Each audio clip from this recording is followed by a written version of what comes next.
I think it's going to be a great game. Seattle taking on the New England Patriots. Absolutely nobody thought New England Patriots were going to go from worst to division winners, let alone representing the AFC back in the Super Bowl. And they did it with the 23-year-old quarterback Drake Maye, who won, I think, 4 or 6 games a year before, but showed so much promise. People thought they got their guy. And they do. No doubt about it. Very impressive. And now they've dropped in town on Sunday night, both teams. They're practicing, trying to make it like it's every other game. People are talking about what's going to be happening at halftime. People are talking about what's going to be happening. Is going to be politically driven. But most of all, they're just going to be playing football. And I think Seattle, yeah, they've been here before, but the last time they were there was New England Patriots, who walked away with a victory. Not many people thought they would. Remember, going in for the winning score on the 1-yard line with the best running back in the NFL in the backfield, Marshawn Lynch, almost impossible to tackle and contain. They passed the ball, and it was intercepted. New England holds on for the victory. It was stunning.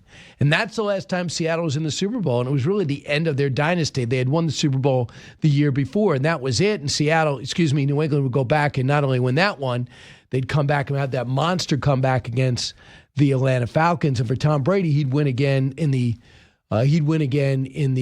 pandemic year with Tampa Bay, and he did it at home, but nobody was in the stands, which is absolutely bizarre. But everything was bizarre about those days.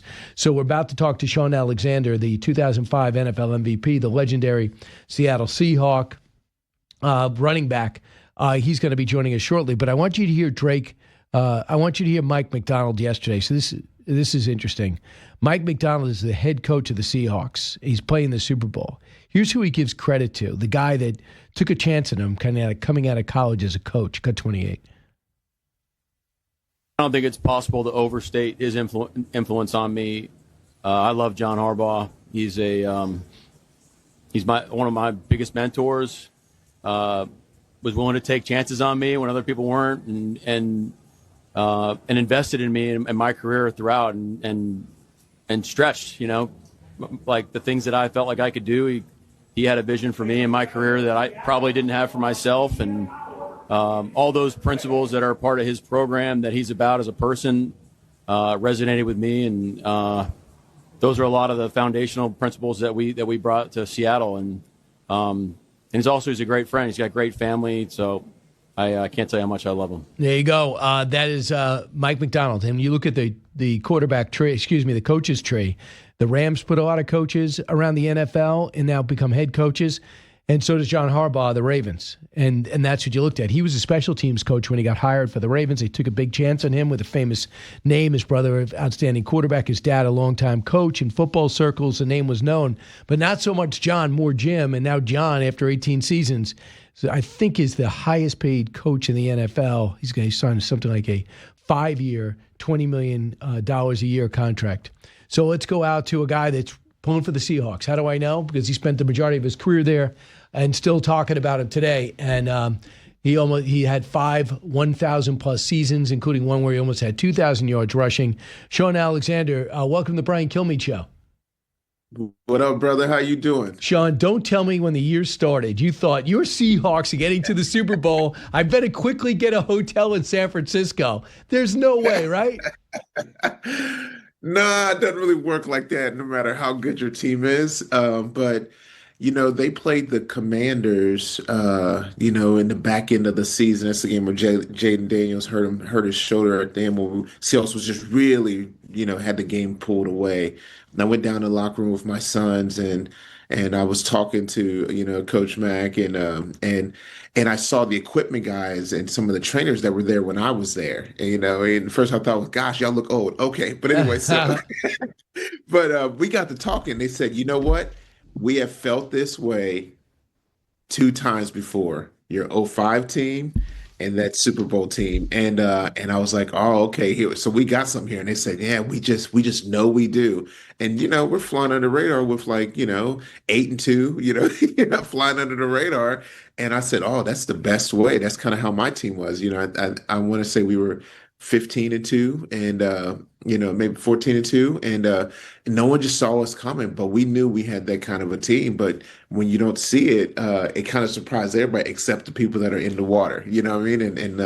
And so they were excited. So I began to watch them like that. And they handle business. And those last few games of the year, the big battle with both the Niners and the Rams, kind of solidified what they thought was going to happen. Yeah, it's not like they slid through, didn't play teams or banged up teams. They played really good teams and they prevailed.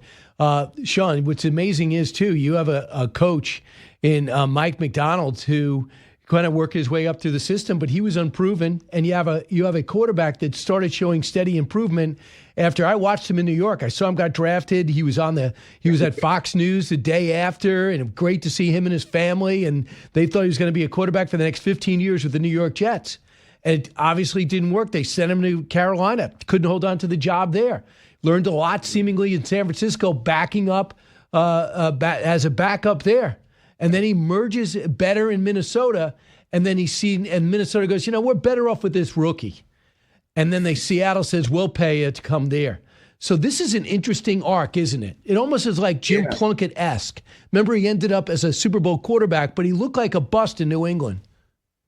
Yeah, it's amazing because, this is what you love about sports. You get to see the rise of people, the perseverance. These are the great stories that you get to see, love, and get to watch all the way through. And so he's just battle tested. You got to have strong mentals to be able to go from top pick, not getting it done in New York, go to another team, still not what they want. Go to another team, you're the backup to all the way around. So we're really just proud of Sam. As a player, as a person, just the ability to continue to mature and grow, and and in these last few games, he has really showed up big and done his job at a high level. Shaun, you are partnering with Stand Together to tackle root causes in education and community development.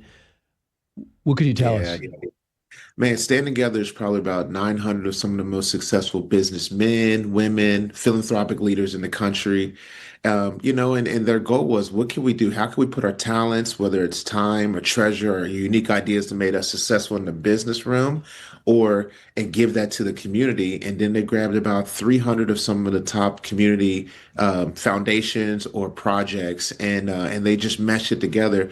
I get to be the ambassador. I get to play the role of building the perfect tripod, the ones who are doing the great work, funding the great work, and now me, the influencers, to bring attention to it. And it's amazing. We just believe in people. Want to see people strive and do great. And of course, you're a great ambassador with a $1 million smile and great athletic ability. Shaun Alexander, thanks so much. It's called Stand Together. Shaun, best luck to your Seahawks on Sunday. Go Hawks.